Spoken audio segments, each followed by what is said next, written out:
Hey everyone, welcome to the CareerMetis Podcast. This is your host Nisar Ahmed. This is episode 98 of the CareerMetis Podcast, and this episode is part of the A Day in the Life of series. If you have listened to any of these particular episodes in this series, you know I conduct interviews with individuals from a particular career. I highlight what they do, what their career, what the day-to-day looks like, etc. And for today's episode, I'm speaking with someone who is an enterprise sales leader. And our guest's name is Mark Birch. Mark will be sharing his experience, how he got started in this particular profession, where he stands today, some of the benefits he sees, some of the challenges, and we'll learn more as we go along. Hey, Mark, welcome to the podcast. No, thank you. Glad to be on. Really appreciate it. Yeah, and I'm excited as well because once in a while I mentioned in my podcast, I do work in software sales. So anytime I get to speak to someone in the sales capacity, I get excited because it's an opportunity for me also to learn. Before we get into the actual role, Mark, could you tell the audience where you're calling from?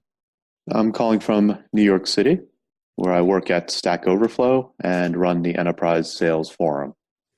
Okay. And now, New York City is not a city that needs an introduction. It's no matter where you are in the world, you know about it.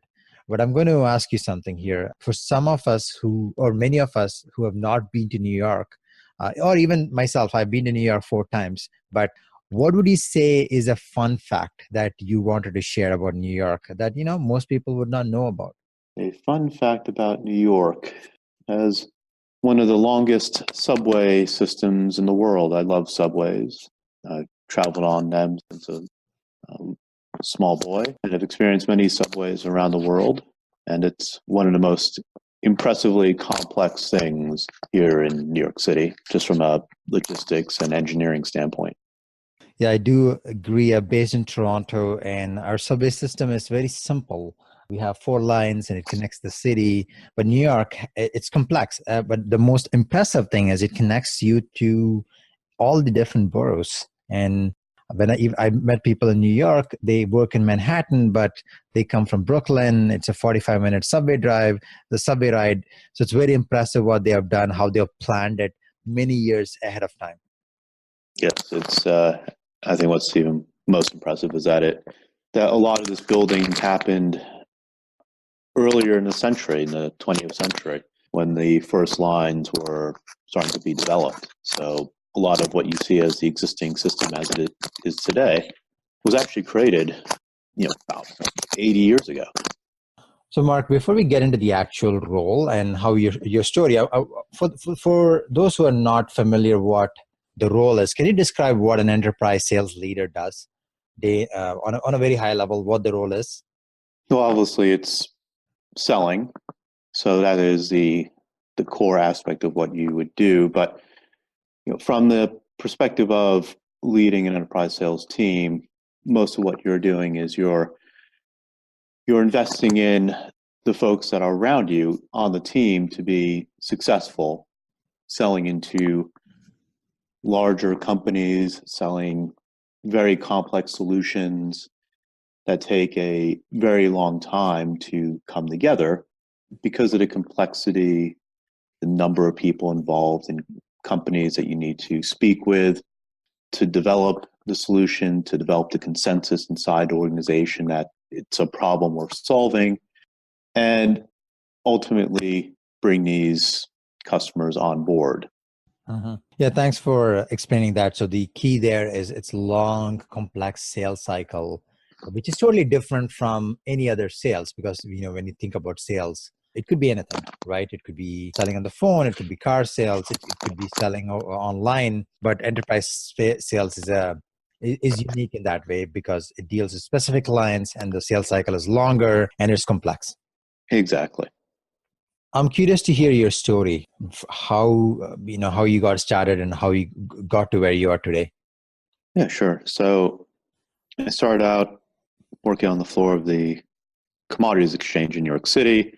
Quickly realized that the future was in software, and so had made a radical shift to becoming a programmer at a small software company in New York City, and learned a ton about the world of programming and built some really great systems, started working on site with some of our customers, and then took an opportunity to go out west to San Francisco, where I was doing very much the same thing. And while I was out there, the sales team that we had out there, one by one, started to leave and resign. And ultimately, that ended up leaving just me and another consultant being the West Coast office. And so the VP of sales of the company came out and, in essence, said that I will be the new salesperson. So I never had an objective or a goal to be in sales. It was just something that happened because I guess I was the only one available. And I made as best I could of the situation. I didn't have any training. I didn't have a mentor. I didn't have anyone else because there wasn't anyone else in the company in that particular office. So I was basically left to figure things out on my own. And that was difficult because we had some very big companies, some very impressive logos as customers.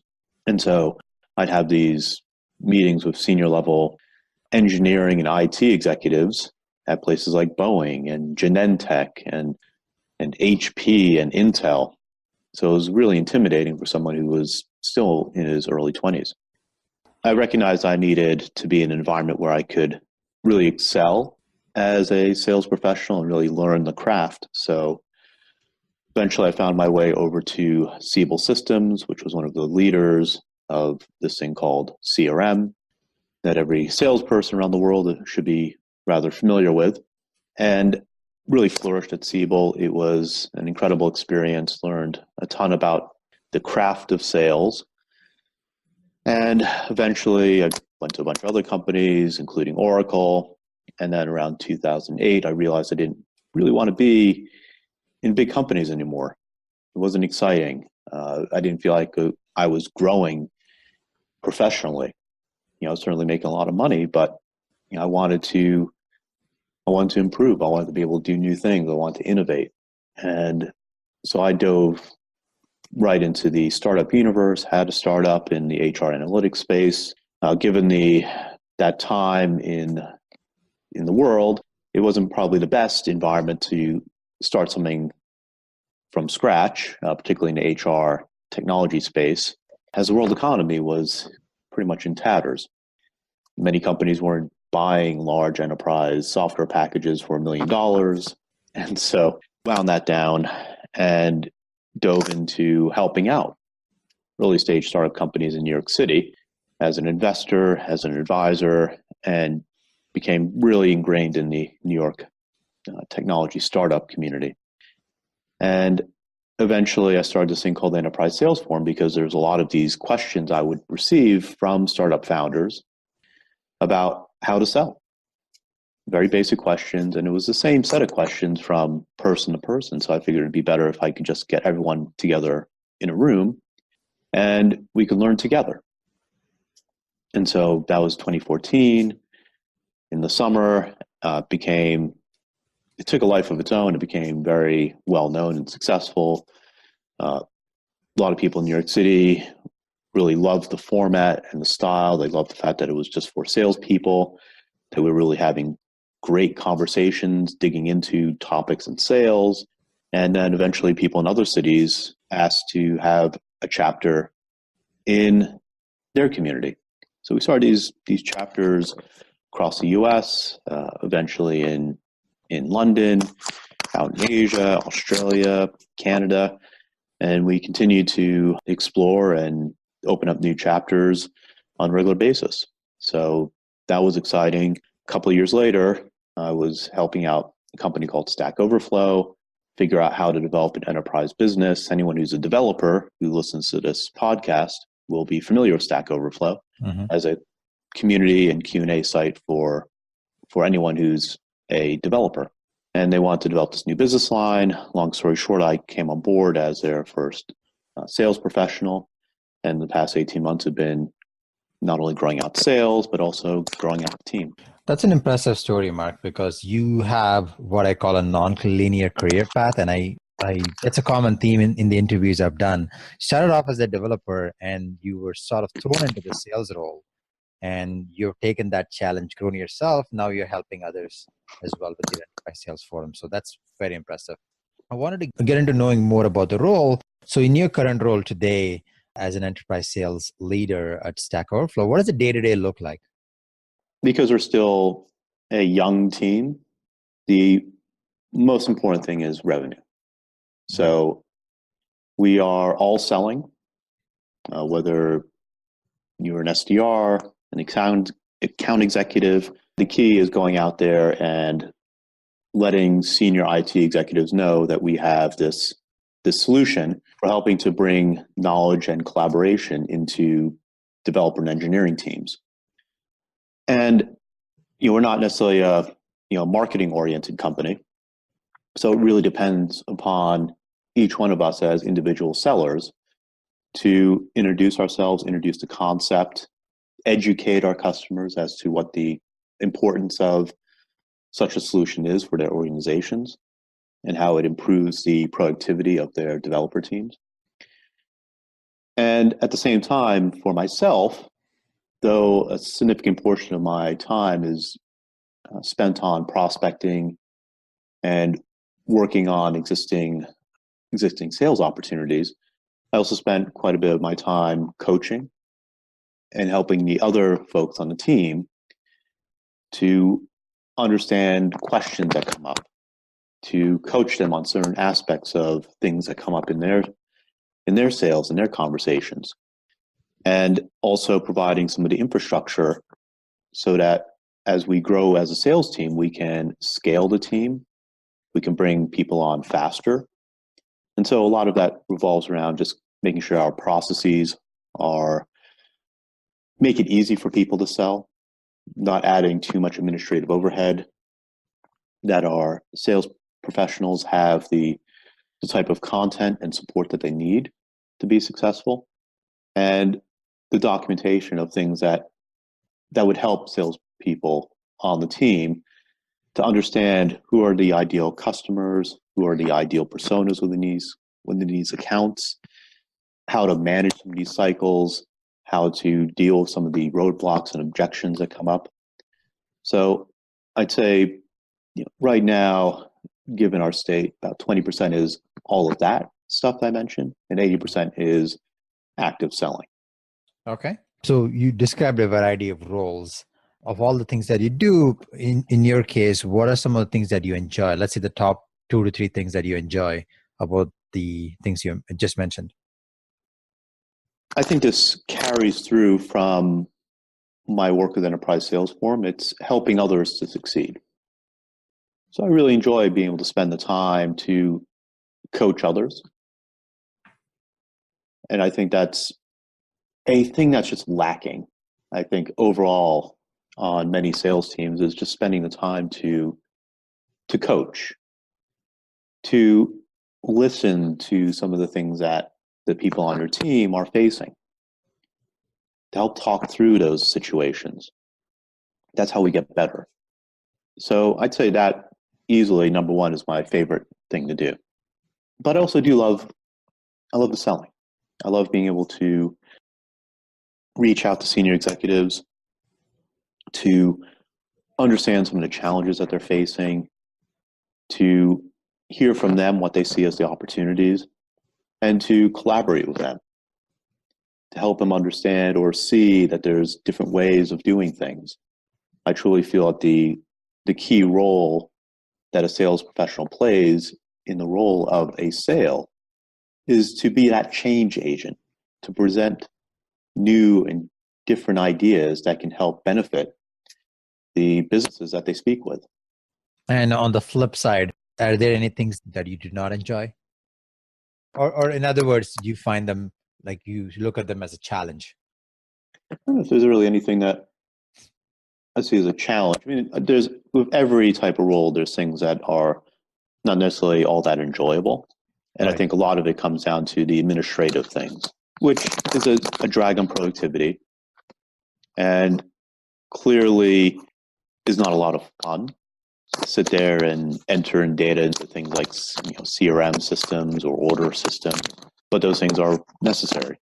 So part of some of the thinking as we build up the team is how can we be more efficient?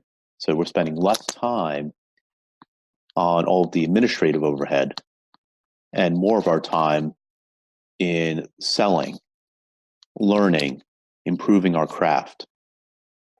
Okay, that makes sense. Absolutely. So after listening to what he just said and your career path, if someone listening to this, wants to get in and follow your path, what would you recommend? Someone starting out and they find this is enterprise sales is the path they want to take. How does one go about doing it? Well, I think there's many paths to sales. I think that's one of the interesting things about where we are with this industry, because there is no set career path.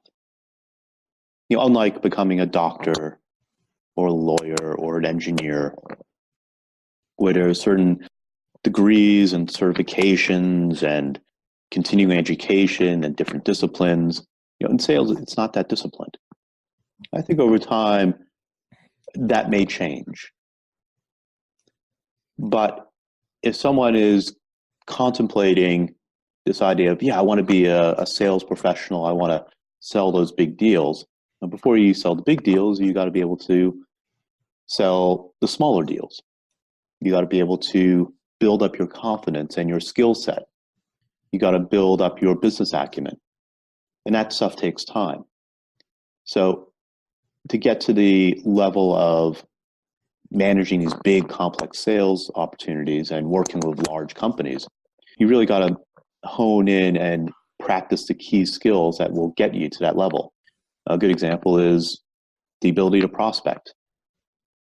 I think it's a sad consequence in our industry where people who are the most senior in sales feel that they don't have to prospect. And I think that's a tragic mistake. There's nothing I find that's difficult or hard or unseemly about prospecting. It's having conversations. That's simply what prospecting is. And there's certainly difficult aspects of that, but there's things that you can do to actually make that much easier. And so I think you need to master each one of these different specific skill sets around prospecting, around building and having senior level executive types of conversations, building up your skill sets, not just on things like the product, which there's some value in that, but to be able to understand the industry and the dynamics is much more important. To be able to manage a long sales cycle and to be able to do the types of strategic thinking that will allow you to be successful in that. Negotiation, again, another really important aspect. So you're not putting yourself in position to give away a lot of value in these situations where you're working with large companies where you are often at a disadvantage. So each one of these are skills that they take time, they take falling down on your face, and they take a number of successes to feel that you are developing in the consistency where you can be successful.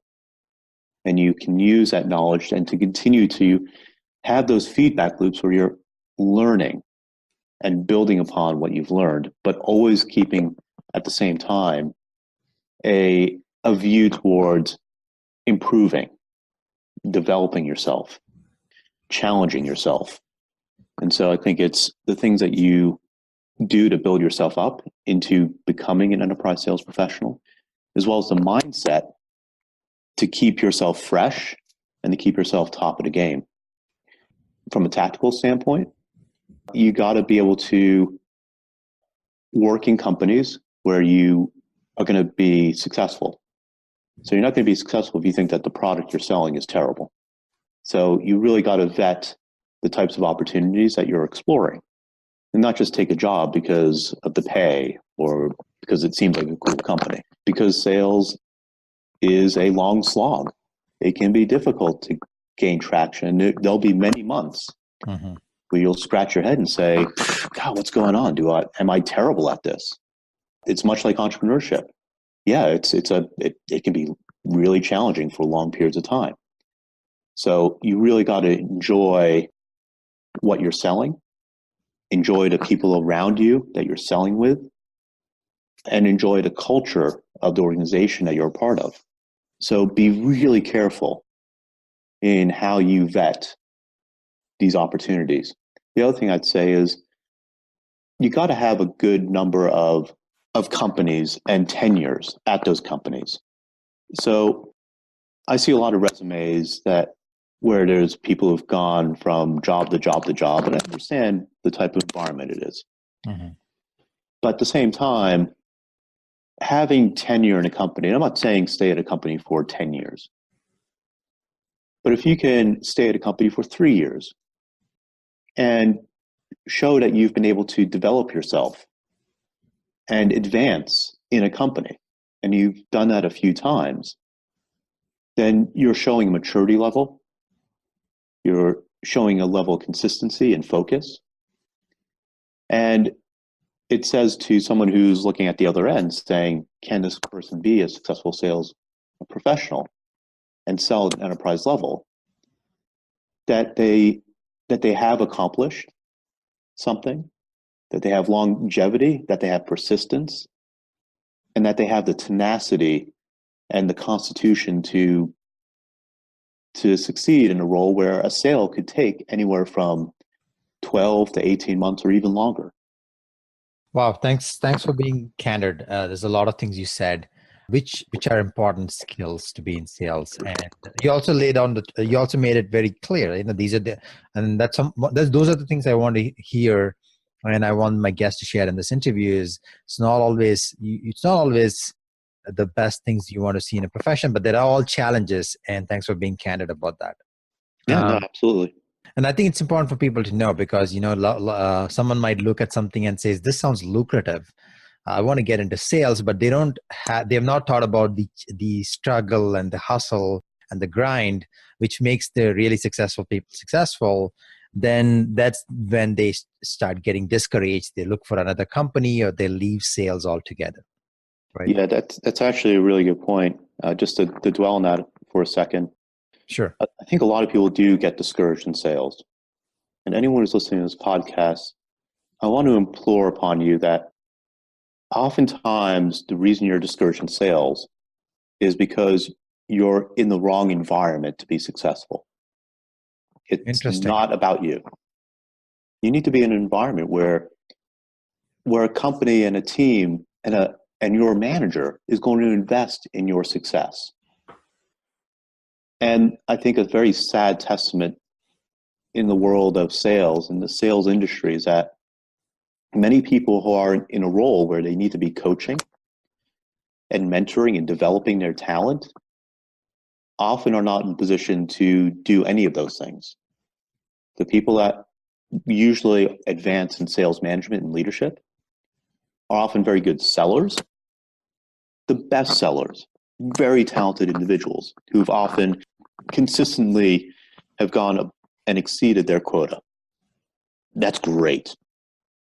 You need those type of people because they love sales.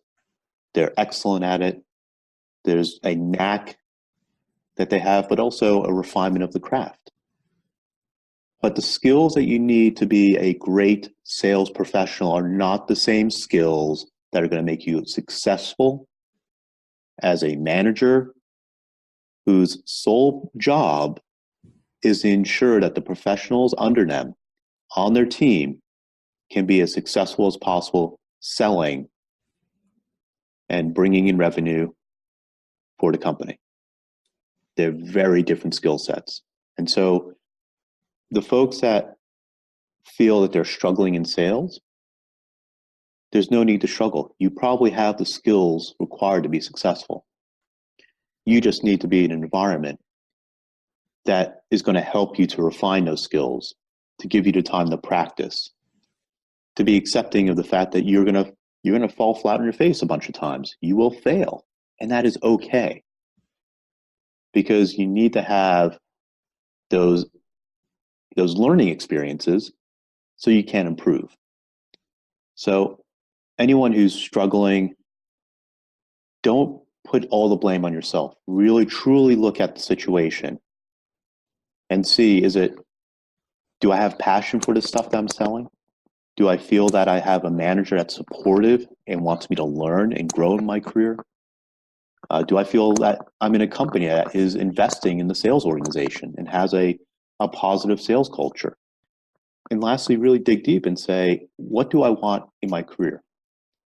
Because if it's about the money, I think you need to just reevaluate, what you want to do in your life. There's many things you do to make money. Sales is not necessarily one of those positions where greed is good, which is ironic and actually flies in the face of what many people think. But particularly in enterprise sales world, yes, the rewards are lucrative, but it's also a really hard job. And so you got to really love what you do, which means you got to love being able to work with customers, to serve your customers, to want to be in a company and be that change agent. Much of what makes people successful in sales long term is that need to serve. And if your mode of operation is to be self-serving, Mm-hmm. I think you're going to have a very difficult time, because customers will see through that. They'll see that their interests are not at heart and not front and center, and you're going to lose trust and credibility. Oh, that's amazing, because you just covered it all in this interview, because that's what most salespeople, I think all salespeople need to hear that, whether they're new or they've been in the business for 10 years. So I think, I don't think anybody else could have explained it better. Thanks for that, Mark. And the last question I asked you, what does a path look like to get to where you are? And you gave me an answer, which is great, because there's no set path. But I'm curious, let's say they get into enterprise sales, they reach the position you're in. What does the future look like? What happens next? Where can the path take them? I think this is actually something I've been thinking about quite recently. There's a book that I'd recommend anyone who's in that transition period, and it's called Radical Candor. It's not a sales book, but it's a book that's geared for people who are managers, who are bosses. And it's a really good way of thinking about how one should manage teams. But what was interesting, the thing I took away from the book, was the idea that not everyone is meant to, or even wants to, climb the career ladder. Interesting. Right. So some people are great at sales. And if that's you, then find opportunities where companies will continue to support you and give you the opportunity and space to be a great sales professional. There's some people who will be best in a situation where they want to advance, and they want to be a manager and a director and a VP and eventually head of sales, maybe even CEO of a company. So there's going to be people who are more of the rock star mentality. They just want to be the best professional that they can be. And then there's folks who are going to be the superstars, the people who want to rise up and they want to innovate, they want new challenges, they want to advance on the proverbial career ladder. Yeah, and then I think maybe there's like a third, because enterprise sales can be an all-consuming endeavor. Yeah, there's certainly opportunities to do other things. Maybe go into another career path altogether, because I think the things that you learn as an enterprise sales professional, the things I just mentioned in the past 30 minutes, Mm-hmm. is a lot of the skills that are going to allow you to be really successful in many types of things. And I've had some of my former colleagues open up restaurants, go on to get an advanced degree in something and start to pursue that as a career. People who've gone on to start companies. So there's a lot of different opportunities available to you. So definitely take the time to really look inward, to understand who you are as a professional, and see where your passions lie. I love that advice. It's a little bit contrarian, but I really like that. So if I can summarize what he just said, there are rock stars who really want to be in that position where they want to be in sales, they want to continue to sell, earn a decent income or a lucrative income. Then there's superstars who want to go up the ladder, and or the others who take a totally different career path. And that's actually that advice I've never heard on the show. So that is amazing. We are coming towards the end of the interview, and before we wrap up, I wanted to ask you this question: any final advice that you'd like to, any final piece of advice or words of wisdom that you'd like to share to someone who wants to get into this profession? I'd say talk to people. Talk to people that are in the field. I think sometimes we have an idea of things that we think might be interesting, but get the perspective of friends you know. And ask them what's it like to be in sales. I think we don't often we don't do that initial research. And as well as when you're starting to look at opportunities, reach out to salespeople in those companies. Don't just go to the HR recruiting route and having them dictate who you should speak with. Do a lot of the investigation yourself, because it's in those conversations you're going to hear things that may attract you to the field, or things that you may think to yourself, oh, gee, that doesn't really sound like me. Have the conversations. That's where you're going to learn the most. Thank you, Mark. That's an amazing wrap up to our interview. You shared lots of great ideas during the interview. On behalf of the audience, I wanted to thank you once again for being on the show. It was a pleasure. Thank you so much. Thanks, folks, for listening to yet another episode of the CareerMetis Podcast. I have written a brief summary of the interview and also share some of the resources that Mark has provided in the form of show notes that you can find on Stitcher, iTunes, and also on CareerMetis.com. If you enjoyed this episode and also learned something new, feel free to post a comment or review. And if you really loved it, definitely go ahead and share it amongst your network. Until next time, this is Nisar Ahmed, your host for the CareerMetis Podcast. Thank you.